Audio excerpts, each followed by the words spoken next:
Okay, thanks for joining us.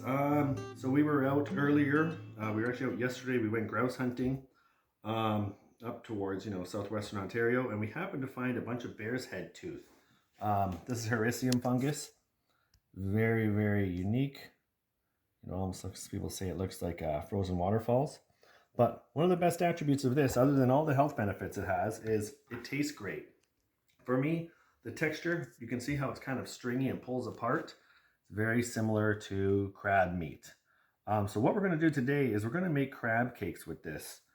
You can use bear's head tooth, comb tooth, lion's mane, any kind of hericium that's edible. You've got a great meal there for you. And it's also really good for you. So we took a few of the bad parts out. It's a little discolored because it's sat for a day, but I mean, this is a really time-sensitive mushroom. You pick this, you're going to want to use it as fast as possible. I didn't even like that we had to let it sit for a day, but it's still fresh. It's still really good. It's not gone soft and mushy or anything. Just the tips some of the tips have gone a little dark, but we're good. Okay, so let's get started. Because this mushroom, we don't like having raw. You don't want to eat raw mushroom, right? So what we like to do with this is we'll take it and we'll just kind of chop it up coarsely. So you don't need to really chop it up that great, just kind of coarse. You kind of want it to be in chunks. And we're using about a pound of hericium on this one. So you get about a pound of it just diced up like this. Think of it just like you do with crab meat. But what we're going to do with this is we're just going to quickly pan sear this so we get it to start cooking. Because we don't want to just put it into the crab cakes raw. It's not, I mean, you can, but it's just not something, like for me, that's not something I like to do. It's time to pan sear this. I like to keep a mild taste on it because it is a mushroom, and just remember, it absorbs pretty much anything you put to it.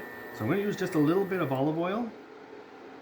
It's about maybe a tablespoon at most. And then just going to spread this around. Yes. So you want this on high heat so that it's a quick process. You just want to get them fried up really quickly. And then use silicone if you're using non-stick. I love cast iron, but for this we're going to be using non-stick. So let's just see if we're hot enough. Okay, we're ready to rock and roll. So we're going to give this a bit of a pan sear. I mean, I don't know if everybody does this, but when it comes to wild mushrooms, I mean, I just like to get that extra level of cooking in there. So these are almost ready for me to take off. Once again, I'm just getting a quick sear on these. I don't want them to turn to mush. And then I'm going to take these and then put them in the freezer to cool off quickly, right? Because we're going to be adding egg and mayonnaise and things like that, and we don't want them to continue cooking inside of that mix. So we're going to take this off, and we're going to go cool it down right away. There's me making a mess. So that's going back in. That can come off. And this is going to get cooled down. What we're going to do now is we are going to add a little bit of herbs. We're going to dice these up. These are some herbs from our garden. So I've got some chives, I've got some parsley, and I've actually got a little bit of garlic mustard. It's an invasive weed, but we actually like the flavor of it when it's mixed in with your seafood. It's a bit stout in flavor, but it's really nice. Not necessarily on its own, but as a great additive. So we're going to go ahead and cut this up, and I'll tell you how much of each we want at the end.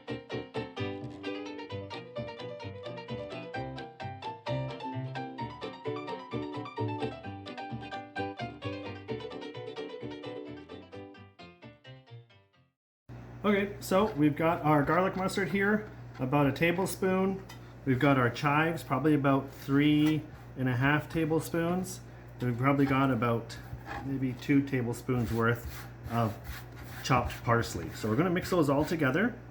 I've got a 1/4 cup of celery here, diced finely. Well, you want it to have a little bit of crunch, so about the size of, half a peanut or something. So that's going to get added in.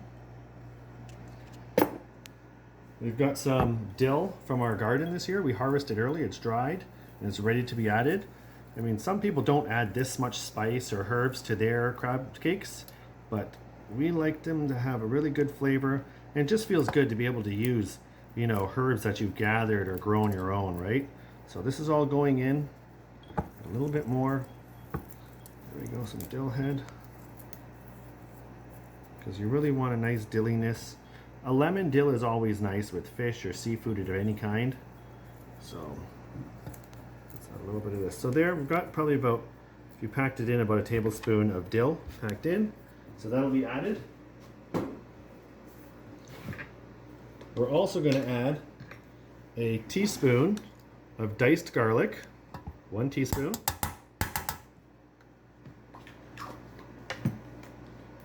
Now we're also going to add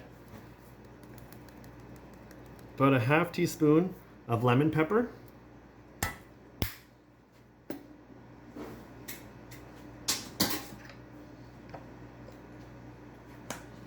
We're going to add a teaspoon of black pepper, 1 teaspoon.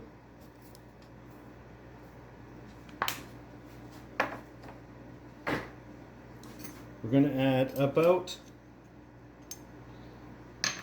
3/4 of a teaspoon of dry mustard, okay? Dry mustard. I'd like to add a little bit of paprika,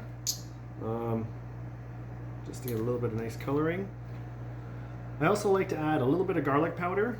I did add some garlic powder already, or actually some garlic that was minced up, but we're going to add some garlic powder. And really it's just a sprinkle of the garlic powder. I'm going to add about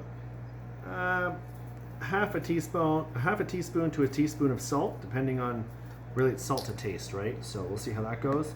And what I also want to do is, some people will add hot sauce to theirs. What I like to do is just grab some crushed chili seeds, just put a little bit in, and I like them even a little finer than what you get. So I just grind them up a little bit more, right? So those are going to go in. I mean, it didn't look like it did very much, but there is a little bit in there that's ground. So this is our herb and spice mix. We're going to leave this as is, and we're going to work on the rest of it. Now what we're going to do is, it's been a few minutes. We put this in the freezer there. It cooled down pretty quick. Took about 10-15 minutes or so, but it's a reasonable temperature now. So it's safe to add to the mix. What we'll do is we'll add the Hericium mushroom. It really does start to look like crab. It takes on that crab look, crab texture. You can even see here, I mean, that's very crab-like. Okay, now what we also need is a 1/3 cup of mayonnaise. Ideally you want mayonnaise, not the whipped dressing that looks so much like it. We're going to add 1 large egg. Okay. We're adding all of our herbs that we had mixed. We'll add 2 teaspoons of Worcestershire sauce. And we're going to do about that much there. So that's about 2 teaspoons of mustard. You can use Dijon mustard, whichever you like. So this is all ready to go. Oh, sorry, main ingredient. 3/4 cup of breadcrumbs. I've got the Italian breadcrumbs. Some people use panko. You can use regular. You can crush up crackers or, you know, Doritos for all I care. But you add them in and you'll give it a nice mix, okay? So here we are. Okay, so we're ready to start mixing this. I just put it on a medium.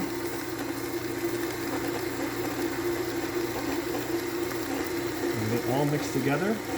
If it looks a little bit too mushy, then add a little bit extra breadcrumbs. Like, to me, this is looking like you could probably use, for the amount of crab I use, or well, the amount of Hericium I use, I might have gotten away with 1 full cup, but it also takes the breadcrumbs a second to absorb some of that moisture. So I'm going to add an extra 1/4 cup of breadcrumbs here, just because I feel like for the amount of crab I used, which was about 1 pound, I could have gotten away with just a little bit more breadcrumbs. So we're going to mix those in. And it should be kind of chunky, to the point where you can comfortably put it into a patty. And then once that's ready, we'll put it in the pan. You can see the consistency we're looking for here. You can scoop it in clumps. It's not dripping off. It kind of sticks together. So if you do it and the whole thing tries to slide off, you know it's ready. Okay, so here's the part. We've got our mix. We've got to take, you know, about a golf ball size lump. What I like to do is just spray a little bit of oil, or just get your hands a little bit oily beforehand so it doesn't stick to you too bad. and then get a piece of parchment paper, oil it up. Then we're going to get the patties put aside. So don't overdo it on the pan. You want to get your heat up. Basically, 350 fish fry temperature.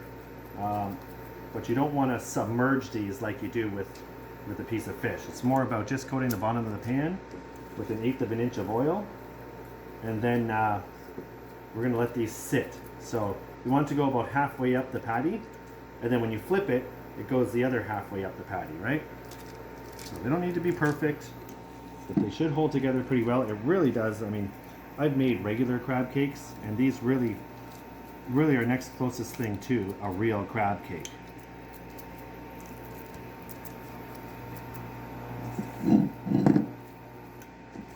Especially if you live way up here in Canada, in Ontario specifically, you don't really have a lot of crabs running around outside. Okay, I'm gonna clean my hands. So our oil is nice and hot. We're ready to go. I've oiled up the little spatula thing here, and we're gonna do 3 at a time. We don't want to overdo it. Just slide them in nice and easy. And that's really good right there. So we're gonna let these cook for about 3 to 5 minutes per side. On here about 3.5 minutes, and we're gonna flip them. They should be a nice golden brown color and a little bit stiffer. So yeah, they're getting to that point where they're just about perfect. All right. You can see they're kind of actually staying together as a cake. Let's get these in the middle here and let these sit for another 3 minutes. About 3.5 minutes actually.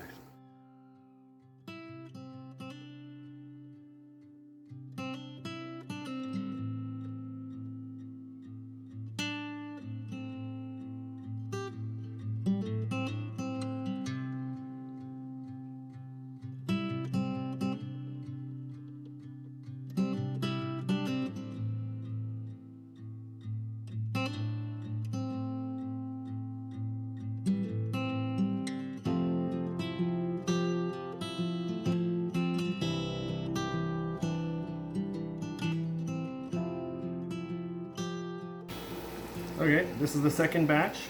These guys they were about 3.5 minutes on the one side, and we're coming up to 3 minutes now on the other side. So I'll let them sit for probably about another minute. Give them 4 minutes on the last side.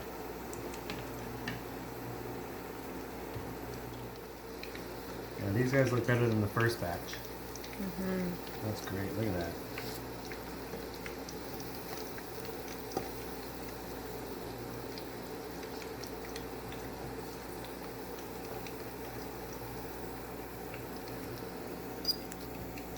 So there we go. And once again, I'm going to take the butter and lemon juice and just add it to each one. You got to do this pretty quick, otherwise your butter is starting to solidify. I mean, it'll melt again once it's back on that crab cake. Or I should say Hericium cake. But we all know we're going for the crab cake taste and look. Okay, so these have sat for a minute. We're going to try these. Put the lemon butter on them, and let's just see how they've come out. Oh yeah, look at that. Same texture as crab. Just what we're going for. They come apart really nice, but they still hold together. So let's see how they taste.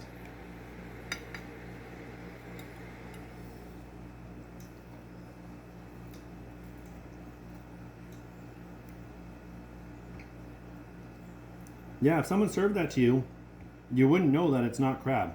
This really does give on that nice seafood crab-like texture. So in my books, this is still a great crab cake, even though it's not a crab cake. It's a vegetarian crab cake. But yeah, the Hericium mushroom, we've got a little bit more that we've found. We'll use this in another recipe. You can see we've got this here is the comb tooth. A little different than the bear's head tooth that we had found earlier, but the exact same uses, right? So we've got this here, and we can turn it into something like that, which is just wonderful. So hope you enjoyed. Thank you very much. And hopefully we'll see you guys when we do another mushroom cook.